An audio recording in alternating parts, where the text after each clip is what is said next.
बिस्मिल्लाहिर्रहमानिर्रहीम। अस्सलाम वालेकुम नाज़रीन। नाज़रीन ग्रामी, जो बाइडन ने कहा है कि अलकायदा को शिकस्त देने के बाद अफगानिस्तान से वापस आ रहे हैं। दूसरी जानब अलकायदा ने कहा है कि अभी तो जंग शुरू हुई, कहाँ जा रहे हो। अलकायदा ने अमेरिका की उम्मीदों पर पानी फेर दिया। इत्तलात के मुताबिक अमेरिका की दहशत गर्दी के खिलाफ जंग एक नए मरले में दाखिल होने जा रही है। CNN के मुताबिक सदर जो बाइडन 9/11 की 20वीं बरसी तक अफगानिस्तान से तमाम अमरीकी अफवाज को वापस बुलाने की तैयारी कर रहे हैं, लेकिन अलकायदा अब भी पीछे हटने को तैयार नहीं है। CNN को दिए गए एक खसूसी इंटरव्यू में अलकायदा के अहदेदारों ने दावा किया है कि अमरीका के खिलाफ जंग खत्म होने के दूर दूर तक कोई इम्कानात मौजूद नहीं है। अलकायदा के दो अहदेदारों ने CNN को बताया कि जब तक अमेरिका अब तमाम आलमी इस्लाम से बेदखल नहीं हो जाता, इस वक्त तक अमेरिका के खिलाफ जंग जारी रहेगी। पूरी दुनिया जानती है किस तरह से अफगानिस्तान के अंदर अमेरिका की शिकस्त हुई, लेकिन अमेरिका अफगानिस्तान शिकस्त को पाकिस्तान की जिम्मेदारी करार देता है कि पाकिस्तान की ISI ने अफगानिस्तान के अंदर हमें शिकस्त ज़दा किया। आप माने कि एक ISI जिसके सामने अगर अमेरिका, उसकी पूरी एजेंसी, उसके जितने भी रा के एजेंट्स के नुमाइंदे तमाम चीज़ें घुटने टेक देते हैं, तो आपको मानना पड़ेगा कि ISI दुनिया की तरक्की एजेंसी है। इनका कहना है कि अफगानिस्तान के अंदर हमें जो शिकस्त हुई 18 सालों से हम अफगानिस्तान के अंदर तालिबान को ना हरा सके, उसके पीछे ISI का हाथ है, क्योंकि ISI ने तालिबान को तमाम किस्म की इंटेलिजेंस इंफॉर्मेशन दी, सिक्योरिटी प्रोवाइड की, हथियार प्रोवाइड किए और तमाम मदद दी, जिसके बायस तालिबान हम पर हावी रहे। पाकिस्तान को मोटे इल्ज़ाम ठहराते हुए अमेरिका अपनी डूबती डुबाती इज्जत को बचाते हुए अफगानिस्तान से अपनी अफवाज का इनखला कर रहा है। बस चंद ही तादाद रह गई है। इतने में अलकायदा के अहदेदारों की जानब से ये जब स्टेटमेंट सामने आई कि अभी तो जंग की शुरुआत हुई है, तुम जा कहाँ रहे हो। अमेरिका ने कहा कि अलकायदा को अफगानिस्तान के अंदर हम शिकस्त देकर हारे, जिन्होंने 9/11 का धमाका किया था।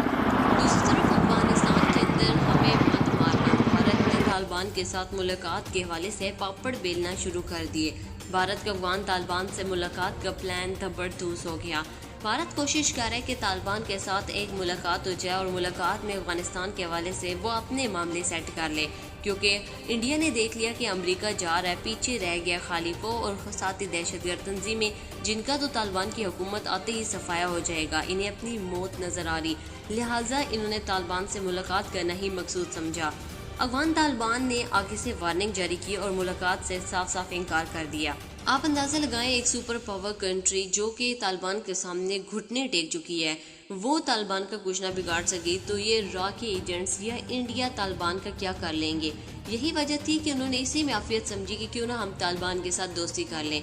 अमेरिका के बाद अब भारत का नंबर तैयार हो चुका और अमेरिका को और भारत को बखूबी इल्म है। इसराइल बैठकर तमाशा देख रहा है। अब ये एक दूसरे को दावत देंगे कि आप दिल्ली आए, दिल्ली बुलाकर मुलाकात करना इनका मकसूद था। तालिबान इनके तमाम प्लान को धबरदूस कर दिया पाकिस्तान को तालिबान से अलग करने के हवाले से, और ये कहा जा रहा है कि पाकिस्तान के अंदर जो दहशत गर्दी है वो पाकिस्तान खुद करवा रहा है, ताकि पूरी दुनिया के सामने इंडिया को जलील और रुसवा किया जा सके।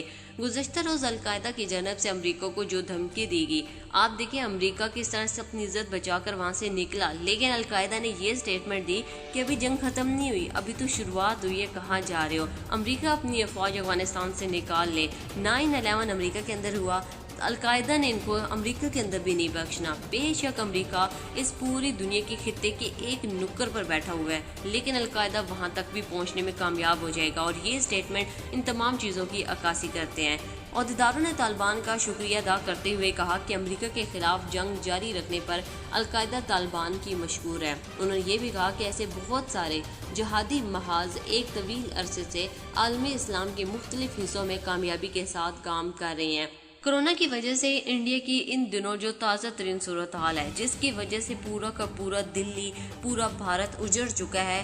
आज के रोज 4 लाख से ज्यादा की तादाद में केसेस रिपोर्ट किए गए हैं। इनके जो नुमाइंदे हैं, जो इनके सहाफ़ी हैं, वो धड़ाधड़ मर रहे हैं। जो इनकी आम शहरी आबादी है, जिसमें मुसलमान, हिंदू, सिख कम्युनिटी जो दिल्लत है, तमाम की उजली निचली जो जात के लोग हैं वो मर रहे हैं। लेकिन इस सिचुएशन में नरेंद्र मोदी ने क्या डेवलपमेंट की, उनकी हिफाजत के लिए, सहूलत के लिए किसी से ऑक्सीजन सिलेंडर मांगा, किसी से कोई इमदाद ली, कुछ भी नहीं। इनफैक्ट जब पाकिस्तान और चाइना की जानब से इनको पेशकश की गई तो नरेंद्र मोदी ने आगे से कोई रद्द-ए-अमल देना मुनासिब नहीं समझा। उनके जो कांग्रेस के अहम रहनुमा हैं, उनकी जानब से नरेंद्र मोदी को खत लिखा गया कि आप पाकिस्तान की मदद और चाइना की मदद की जो पेशकश है उसको कबूल कर लें, क्योंकि पूरा इंडिया उजड़ रहा है। लोगों के पास सिलेंडर न होने की वजह से वो सड़कों पर मर रहे हैं, सड़कों पर लाशें पड़ी हैं, उनको संभालने वाला कोई नहीं। कोरोना की इस तबाहकारी की वजह से होना तो ये चाहिए था कि एक जिम्मेदार जो वजीर आजम होता है उसे अपनी अवाम की, अपने मुल्क की परवाह होती है तो वो किसी से मदद ले लेता है, किसी की पेशकश को कबूल कर लेता है। जब पाकिस्तान जज्बे खैर सगाली के तहत अपने तमाम किस्म के इख्तलाफात को एक साइड पर रख कर इंडिया की मदद करने को तैयार है तो नरेंद्र मोदी किस खेत की मूली है। नरेंद्र मोदी अपने गुरूर और तकब्बुर उस चीज़ को ख़त्म करने में नहीं आ रहा। बेशक इंडिया उजड़ जाए, तबाह हो जाए, लेकिन इंडिया ने बदला लेना है, पाकिस्तान और चाइना को जलील और रुस्वा करना है।